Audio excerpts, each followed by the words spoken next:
His name was forgotten before his grave was filled.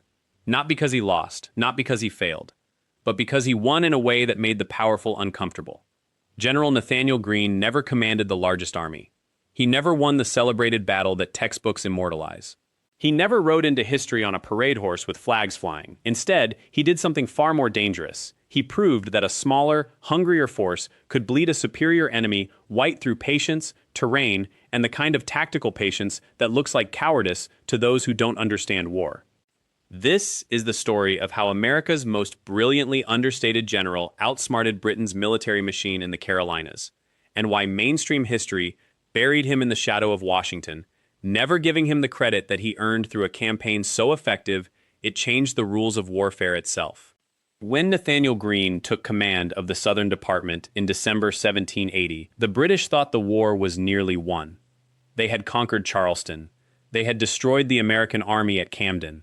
They were systematically pacifying South Carolina and Georgia with occupation troops, believing that a few more years of holding territory and grinding down resistance would break the rebellion. General Henry Clinton in New York was planning his withdrawal.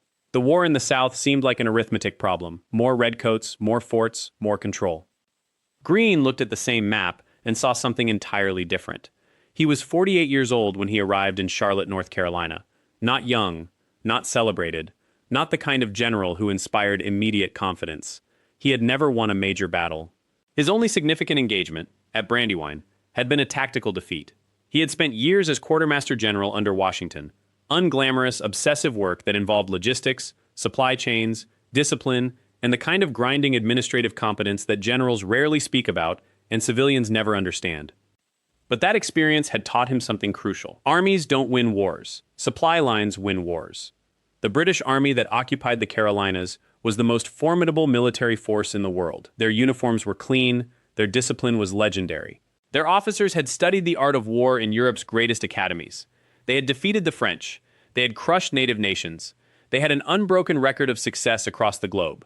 But they were also exhausted, thousands of miles from home, dependent on supply ships that took weeks to arrive, holding forts across a territory so vast that their forces were scattered and threadbare. They expected the Americans to fight them in the open, to stand and make an honorable last stand. That was how civilized nations waged war.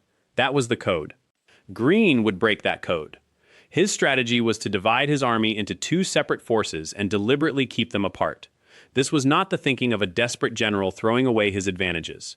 This was calculated, surgical, and ruthless. The first force, under General Daniel Morgan, would operate in the western reaches of South Carolina and northern Georgia. They would be smaller, maybe 2,000 strong, but they would be mobile, focused, and deadly. They would strike at British supply lines, attack isolated detachments, and then vanish into the hills before superior forces could respond. The second force, which Greene himself would command, would operate in the central and eastern Carolinas. It would be larger, perhaps 5,000 strong, but it would deliberately stay in the field without seeking decisive battle. Instead, it would shadow the British main army, threaten their communications, and force them to keep moving and fighting without ever achieving the knockout blow that military convention demanded. To every observer, including many of his own officers, it looked like Greene was giving up territory. He was. That was the entire point. In his letters and dispatches from this period, Greene wrote with a clarity that revealed his understanding of a principle that would take other military thinkers another 100 years to fully articulate: that an army at war exists not as a unified force, but as an organism entirely dependent on its metabolic system. Cut the supply lines, stretch the communications, force constant movement, and the most disciplined army on earth begins to starve. The British held the cities. Greene ceded them. The British held the major roads and the flat country. Greene abandoned them. Instead, he moved his army into the Piedmont region, rolling terrain with rivers and dense forests, where superior numbers meant nothing, where a smaller force could choose when and where to fight, where the landscape itself became an ally. This strategy culminated on March 15, 1781, at a courthouse in Guilford, North Carolina. By the official measure, the body count and the territory held, the British won. Greene's army withdrew. They left the field.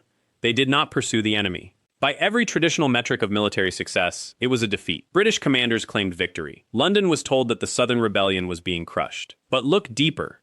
The British suffered nearly 30% casualties. One officer wrote that another such victory would destroy the British army entirely. Greene's force had been reduced, yes, But it had inflicted a wound that the British could not afford.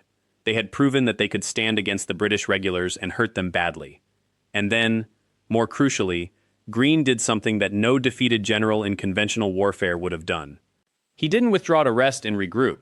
He immediately moved his army south, following the British forces, threatening their supply lines and preventing them from consolidating control of the territory they had won. Cornwallis, the British general commanding, faced a choice that would define the rest of the war. He could consolidate the Carolinas, establish firm control, build permanent supply lines, and create a base for further operations. This would be the rational choice. The safe choice. Or he could pursue Greene north into Virginia, end the threat permanently, and restore British momentum. The British chose pursuit.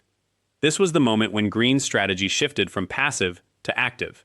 He was no longer simply wearing down the enemy through attrition and patience. He was now actively manipulating British decision-making, pushing them toward choices that would benefit American strategy and harm their own position. By retreating into Virginia, Cornwallis was lengthening his supply line further. He was moving his army away from the sea, away from naval support, away from the reinforcements that could reach him by ship. He was moving toward terrain, the Virginia Piedmont and the rivers of the James and York, where the Americans could more easily concentrate their forces. 4 months later, Cornwallis found himself trapped at Yorktown. Not because Greene fought him there, not because Greene won a great battle there, but because Greene had, months earlier, calculated precisely how the British general would respond to a series of carefully orchestrated retreats and threats. He had predicted that Cornwallis would chase him. He had ensured that the pursuit would lead him further and further into hostile territory. He had created the conditions for Washington and the French to converge on Yorktown and complete the trap. Greene was never there when the surrender happened. History credits Yorktown as the final victory of the Revolutionary War. Every schoolchild knows the story.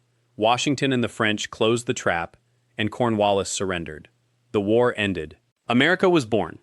What history does not teach is that the campaign in the Carolinas that preceded Yorktown was orchestrated by Nathaniel Greene, that every British decision that led Cornwallis to that peninsula was the predictable result of Greene's strategic calculations, that Greene deliberately gave up territory, accepted tactical defeats, and sacrificed short-term advantage to create long-term strategic advantage.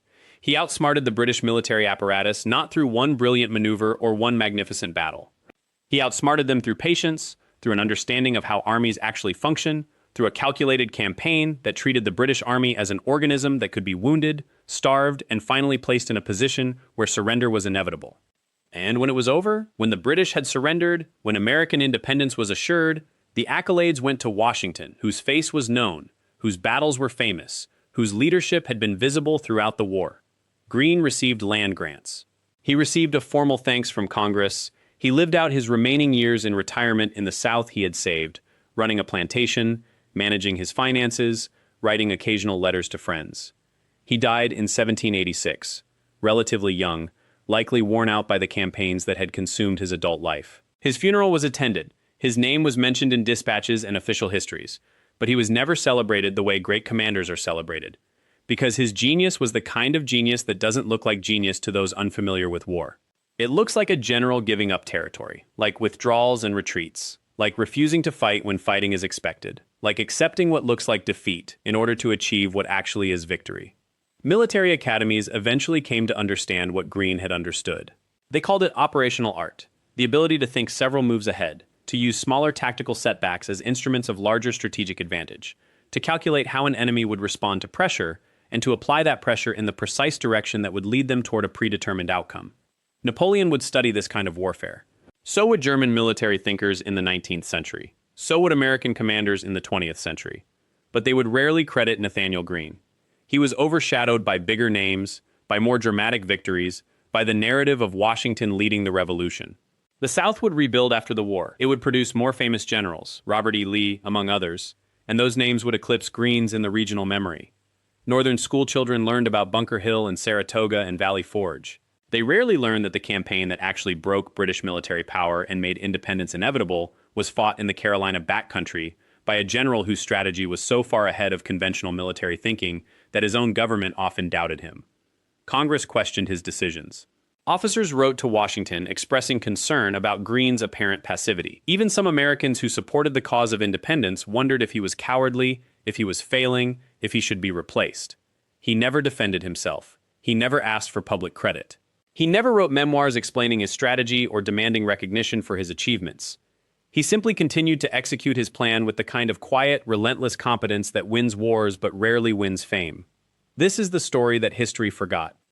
Not the story of a general who defeated the British in a glorious battle, but the story of a general who understood that the most effective way to defeat a superior enemy is to refuse to fight them on their terms, to avoid the fight they want, to force them into a war of attrition where their strength becomes their weakness, where their need to hold territory exhausts them, where their search for a decisive victory becomes the engine of their own destruction. It is a story of a different kind of genius, one that looks less like inspired brilliance and more like disciplined patience. One that doesn't produce marble statues or triumphant paintings. One that doesn't get celebrated in taverns or immortalized in songs. But it is perhaps the truest story of military excellence the American Revolution produced. Because it shows us that the greatest strategic victories are not always won by the brightest or the boldest. They are won by those who understand something deeper. That war is not won in moments of glory, but in the accumulated pressure of 1,000 disciplined decisions. That the general who can make his enemy do what he wants, who can predict with precision how his opponent will respond to pressure, who can orchestrate a campaign that makes the enemy's strengths irrelevant. That general possesses a power far greater than any single victory on any single day.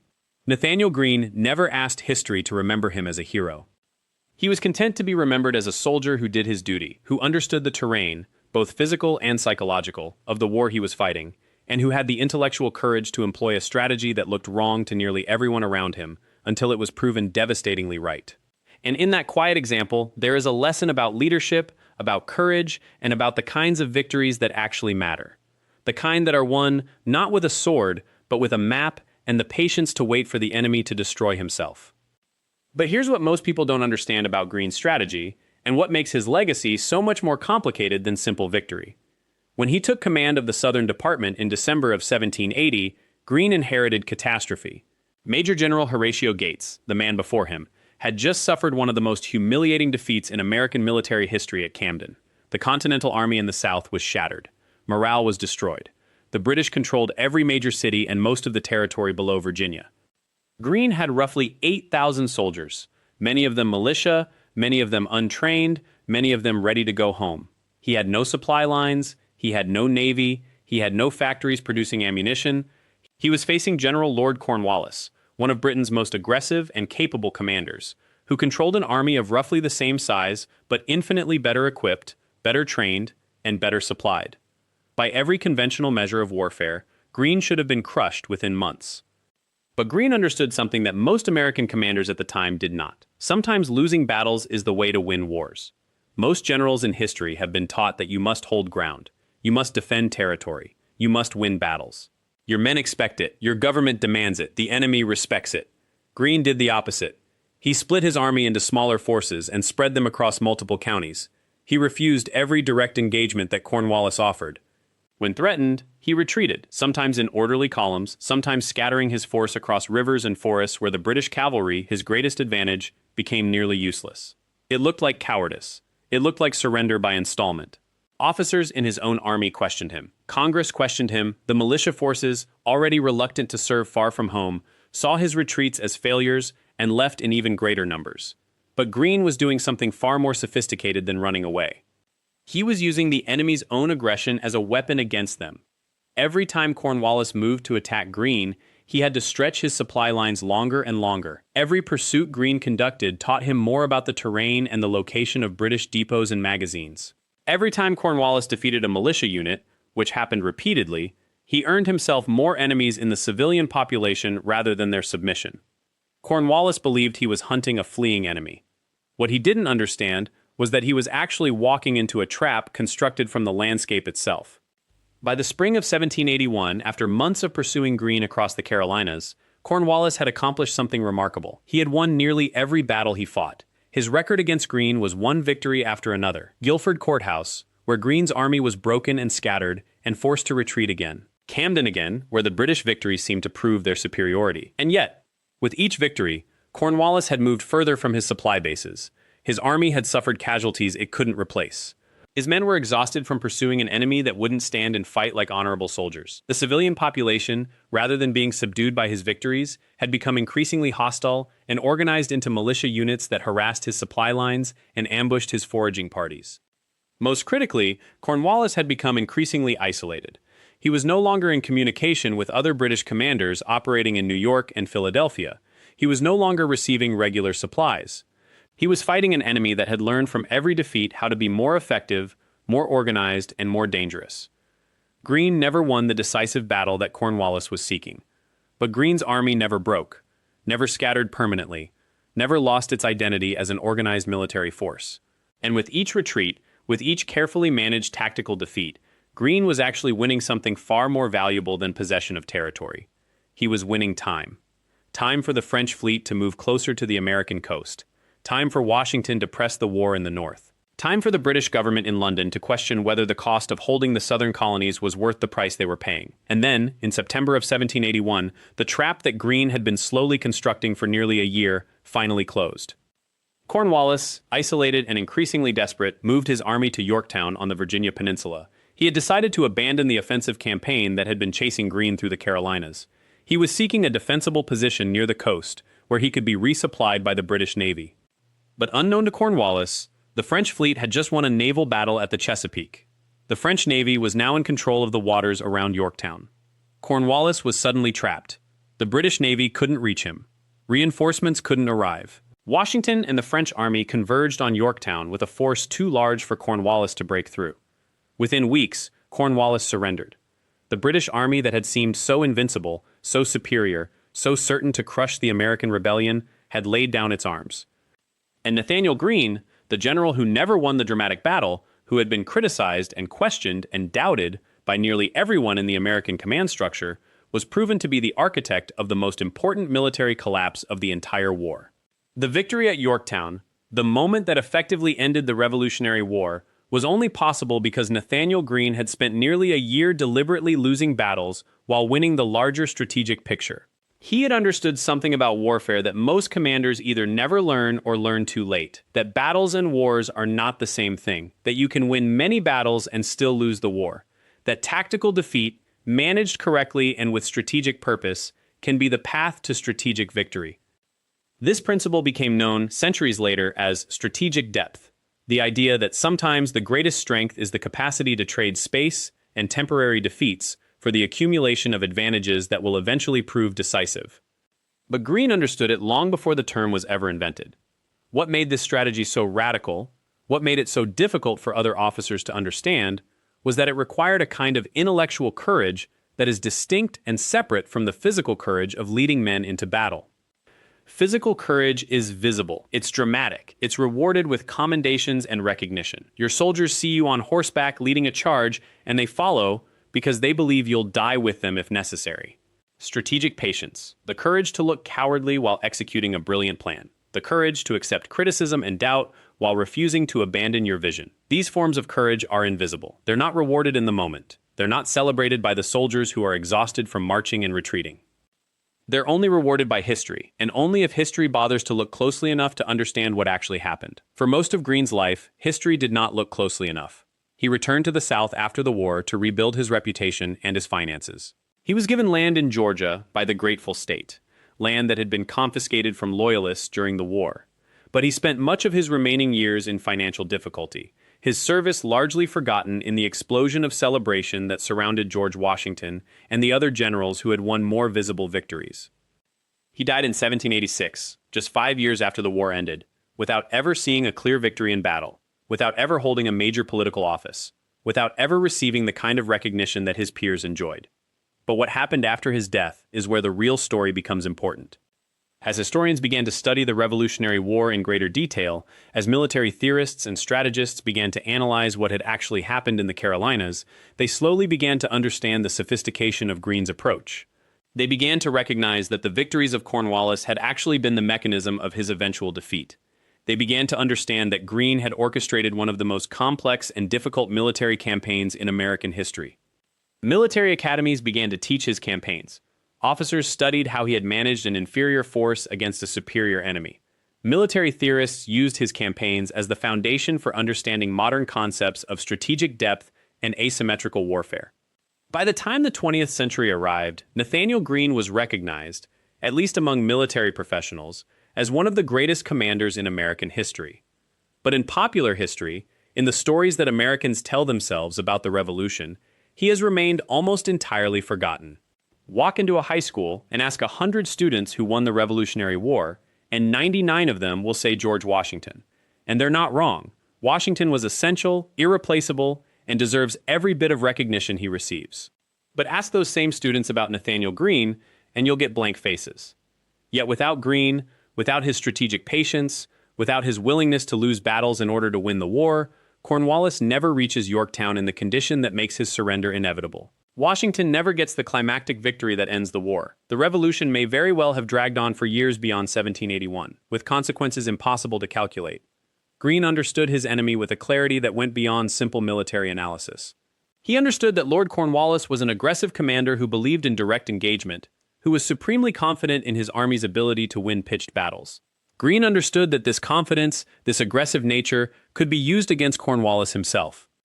So Greene designed a campaign that would invite aggression, that would reward Cornwallis for each aggressive move, with a tactical victory that looked decisive, but was actually part of a larger strategic surrender. He understood that Cornwallis would interpret each American retreat as proof of his own superiority. And he was right. What made this approach so difficult, what made it so revolutionary in its implications, was that it required Greene to sacrifice his own reputation in the moment in order to preserve the larger goal of winning the war. A lesser general would have been tempted to fight a decisive battle, to win glory and recognition, to prove to Congress and to his own men that he was a true soldier and not a coward. Greene was tested in exactly this way. Cornwallis offered him multiple opportunities for direct engagement, each one more tempting than the last because each one promised to be winnable. But Greene understood something that most commanders learn too late or never learn at all, that winning a battle is not the same thing as winning the war, and that the general who sacrifices the battle for the sake of the war is often the general who survives to see victory. This is the principle that separates truly great commanders from the merely competent ones.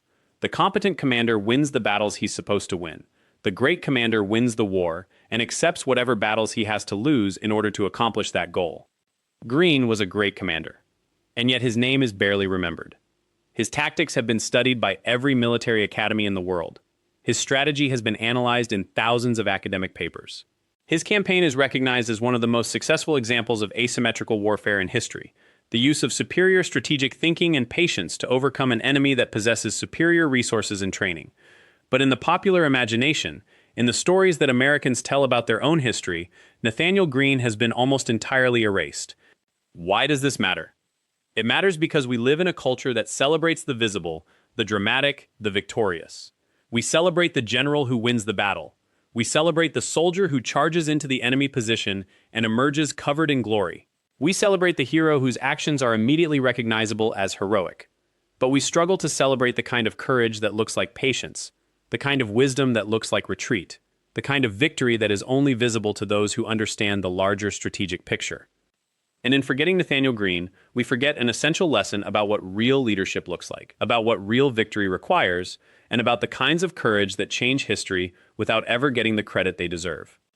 The complete guide to Greene's campaign strategy, the detailed analysis of every decision and every battle, is available in the description and pinned comment if you want to understand the full tactical picture of how he outwitted Cornwallis across the entire war.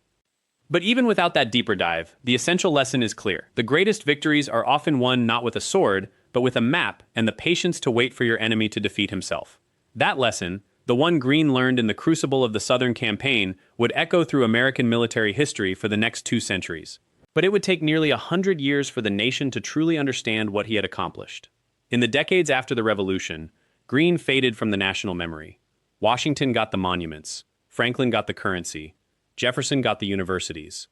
But Greene, the man who won the war in the South while everyone else was looking north, became a footnote, a name in a history book that most students skipped.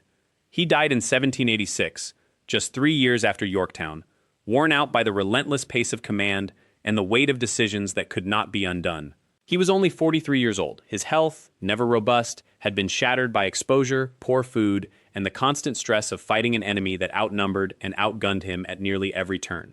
In his final years, Greene tried to return to civilian life. He took land in Georgia as payment for his service.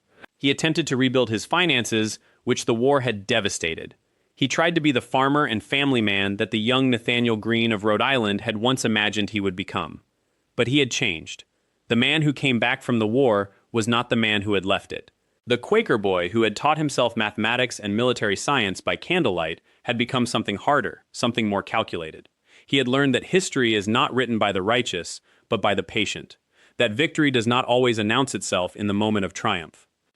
And yet, even in his obscurity, Greene's influence was everywhere. Every commander who came after him, every officer who understood that retreat could be strategy, that patience could be power, that the greatest victories were sometimes invisible to those who were fighting them, they were all, in some way, students of Nathaniel Greene. When West Point was founded in 1802, just 16 years after Yorktown, military instructors studied Greene's campaigns. They analyzed his movements across the Carolinas. They debated his decisions at Guilford Courthouse. They recognized, even if the general public did not, that Greene had discovered something fundamental about how wars are actually won, not always through pitched battles and heroic charges, but through movement, supply lines, terrain, and an almost inhuman patience with the pace of victory. The great Prussian military theorist Karl von Clausewitz, who would become the most influential military thinker of the 19th century, studied Greene's campaigns.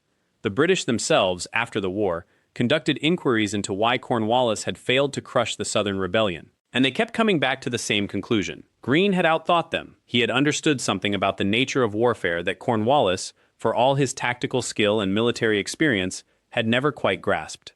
You see, Cornwallis was a conventional general in a war that demanded unconventional thinking.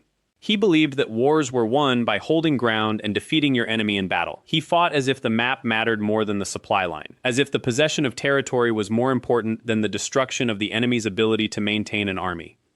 Greene understood something far more sophisticated. He understood that Cornwallis was not actually fighting the Continental Army. He was fighting the South itself. He was fighting a landscape that did not want him there, a population that would not feed his soldiers, a people who understood that their survival depended on making his occupation untenable.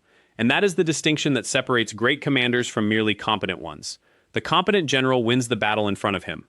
The great general wins the war that surrounds the battle. He understands that every engagement, every retreat, every movement of his army is sending a message not just to his enemy, but to the entire population that his enemy depends upon for survival. Greene grasped this with an almost intuitive clarity.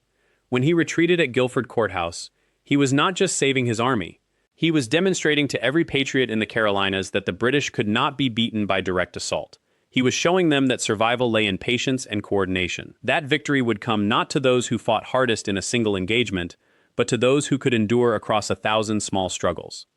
This is why Greene's story matters so profoundly today, even more than 2 centuries after his death. In our modern world, we live in an age that celebrates the immediate, the visible, the dramatic.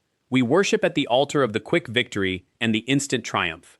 We have been conditioned to believe that the best outcomes come from the most aggressive action, the most forceful push, the most overwhelming display of power.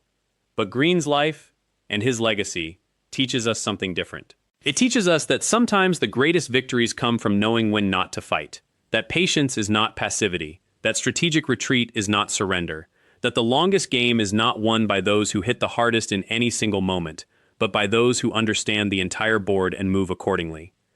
Sun Tzu, the ancient Chinese military philosopher, wrote in The Art of War that the supreme art of war is to subdue the enemy without fighting. Nathaniel Greene never read Sun Tzu. He had no access to ancient Chinese military philosophy. Yet he arrived, through sheer force of intellect and bitter experience, at the same conclusion. The real victory is not the one you win by force.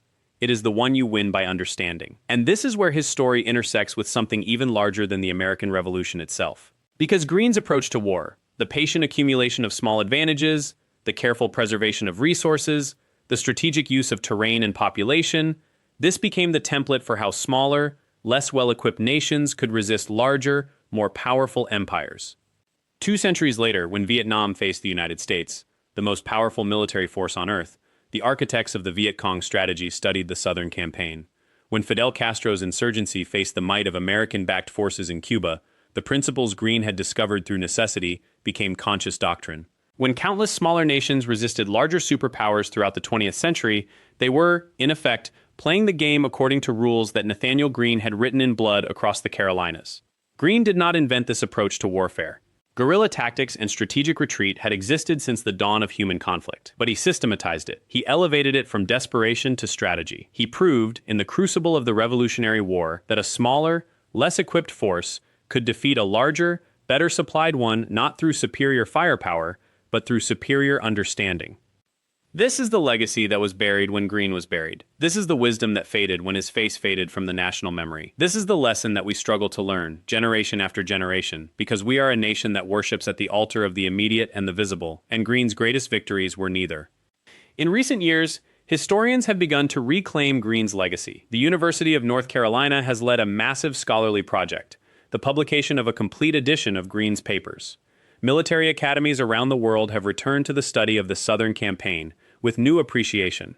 In South Carolina and North Carolina, monuments have been erected and battles have been commemorated with the kind of attention they should have received all along. But still, if you ask the average American who Nathaniel Greene was, they will likely draw a blank.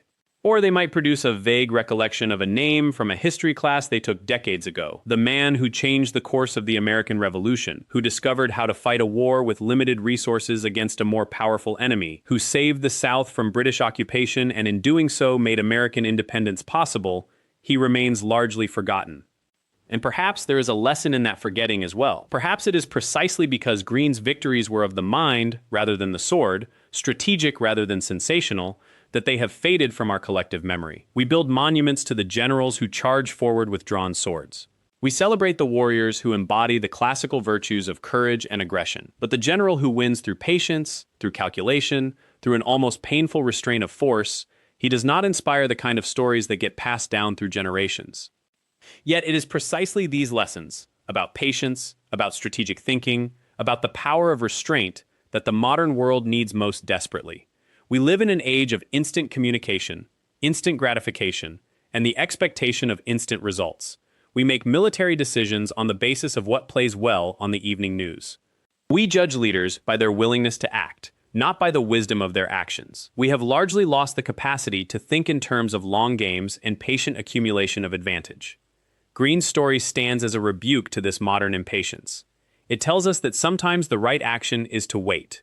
That sometimes the powerful move is to appear weak, that sometimes the path to victory leads through retreat and apparent defeat, that the greatest commanders are not always the ones who are loudest or most visible, but the ones who understand the invisible architecture of strategy and power. As we contemplate Nathaniel Greene, 2.5 centuries after his victories changed the course of human history, we must ask ourselves what lessons we have failed to learn from his life. We must confront the possibility that we have built an entire culture that systematically ignores the kind of wisdom that made him great. And we must consider whether, in our eagerness to celebrate the hero with the brightest armor and the sharpest sword, we have forgotten the even greater hero, the one who understood that the real battle was never visible at all. The monuments we built to Nathaniel Greene stand in towns most Americans will never visit. They gather moss. Children walk past them without knowing the name carved into the granite. And that silence, that forgetting, tells us everything we need to know about how we honor our greatest commanders. But here is what matters. Greene did not fight for monuments. He did not sacrifice years of his life, endure the contempt of his own government, and risk everything for marble and inscriptions. He fought because he understood something that we, in our modern age of instant gratification and trending topics, have almost completely lost. He understood that victory in war is not the same as victory in battle.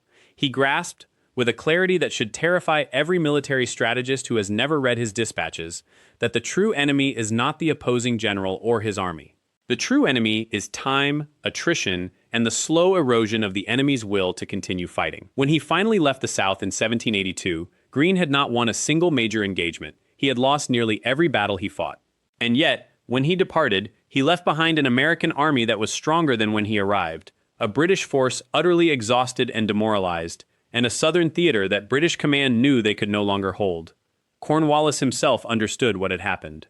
He would spend years afterward trying to explain how a general with fewer men, less resources, and no victories had managed to force the British surrender of the South. In his own writings, he would admit that Greene had outthought him, outmaneuvered him, and outweighted him. Not through brilliance in a single moment, but through relentless, grinding discipline applied across months and years. And yet, And this is the part that should keep historians awake at night. Greene's letters reveal a man who never trusted his own judgment entirely. He constantly sought counsel, he listened to his officers, he was willing to be wrong. In an age of the great general, the singular genius who imposed his will upon history, Nathaniel Greene succeeded by doing something almost alien to the military culture of his time. He collaborated. He built a network of officers who understood his vision even when he was not present. He trusted them with decisions that could have cost him everything. He created, in essence, a thinking army, not a machine, but an organism that could adapt, react, and survive without direct orders. This approach was radical in 1780. It is radical today. In our age of celebrity generals and social media warfare, we have forgotten that the greatest military minds in history were the ones who understood that they were not the most important person on the battlefield. The most important person was the private who held the line. The most important person was the officer who kept his men fed and moving. The most important person was the quartermaster who ensured supplies reached the front.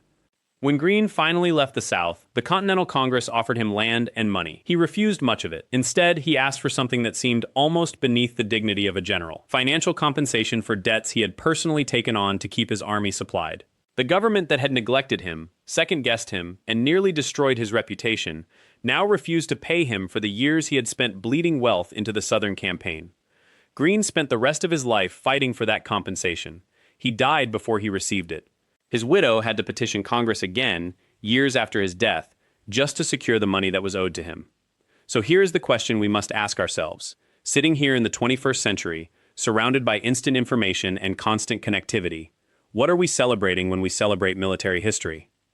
Are we celebrating the man who won the most famous battle, the general whose name appears most frequently in popular histories? Or are we celebrating the man who understood that true victory requires patience, intelligence, humility, and the willingness to let others take credit? Nathaniel Greene did not want to be famous. He wanted to win. And the way he won, the way he truly, permanently defeated British ambitions in the South, was by understanding something that military academies still do not teach with enough emphasis. The greatest victories are not won by the man who strikes the hardest blow. They are won by the man who can see 10 moves ahead, who can sacrifice today to gain tomorrow, and who can inspire others to believe in a vision they cannot yet see. Now, if you want to understand the full depth of Greene's strategic thinking, the specific decisions he made, the officers he trusted, and how he transformed military strategy from brute force into an art form that is still studied today, we have put together a complete guide that breaks down every major campaign, every crucial decision, and every lesson his life teaches us. You can find this guide in the description and in the pinned comment. It goes much deeper than we can possibly explore in this video, and it will change how you understand not just the Revolutionary War, but military strategy itself. Because here is what we need to understand about Nathaniel Greene. He did not become great because of what he won.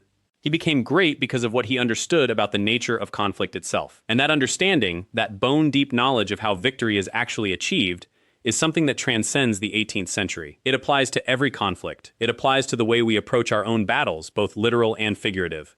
When we stop celebrating the general who won the most dramatic battle, and we start studying the general who understood that wars are won in winter camps and supply lines, and the slow breaking of the enemy's will to fight, that is when we begin to truly learn from history. Nathaniel Greene deserved better from history. He deserved the recognition he never received. He deserved to have his portrait hanging in every military academy in America. He deserved to have his name known as well as Washington's or Franklin's. But perhaps there is something fitting, something even noble, in the fact that his greatest victory is also his greatest obscurity. Because in that obscurity, we find the truest measure of his character. He succeeded not for glory. He succeeded because he understood that victory itself is the only monument that matters. Thank you for watching this deep dive into one of American history's most unjustly forgotten military minds.